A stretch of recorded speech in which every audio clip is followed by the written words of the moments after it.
Mr. Clark, the President recently created the National Commission on Fiscal Responsibility and Reform to address the country's budget and debt problems. Taxes and spending cuts are on the table. If you were on that commission, what would you recommend? Well, first I would recommend putting a freeze on spending. Stop spending. Don't put a freeze on spending to say we spent more than last year. Folks, when we cut spending, we cut spending. If we spent $500 last year, we're only going to spend $300 next year. That's not how it works up in Washington. They say they spent, let's say, $13 million. The projection is for $23 million the following year. They're going to commit to only spending $21 million, so therefore they cut things by $3 million. This is the type of thing that doesn't work in our everyday lives. We can't run our businesses. We can't do anything like that. It just doesn't work. And I got a lot of people saying, well, the government's far too complicated. It's true, it is, but why? Because we have legislators that are writing 2,000-page bills. Listen, the entire Constitution could fit within the first few pages of the health care bill.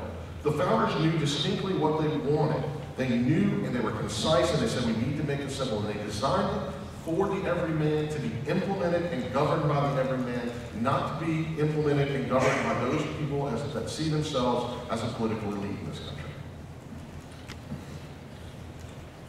As I noted before, I really think that President Obama deserves a tremendous amount of credit for creating this commission, and I think it comes back to what's broken in Washington.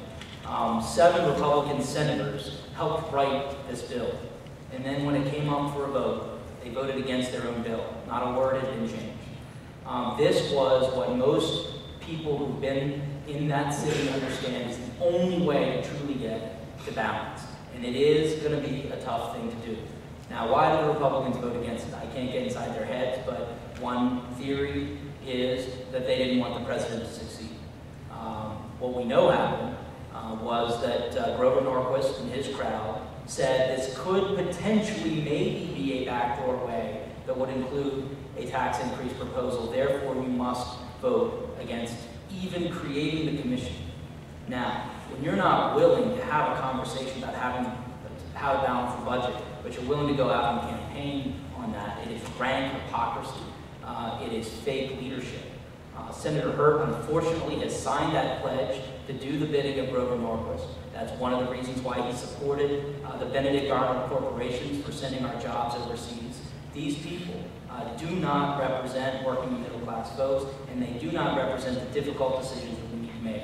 This commission is meeting right now. I have a lot of discomfort about some of the people that are included on it. I will not support many of the proposals that could come out of it, but to not even say you're going to create the commission and demand an up or down vote is cowardice. So we need to give the president some credit here for taking a very important step towards fiscal responsibility, while these Republicans who've been mouthing off about it have been hiding from any difficult decisions. So I think this is leadership. We're going to continue to do it. If this one doesn't work, if they don't come up with good ideas, we'll keep coming back until we solve the problem.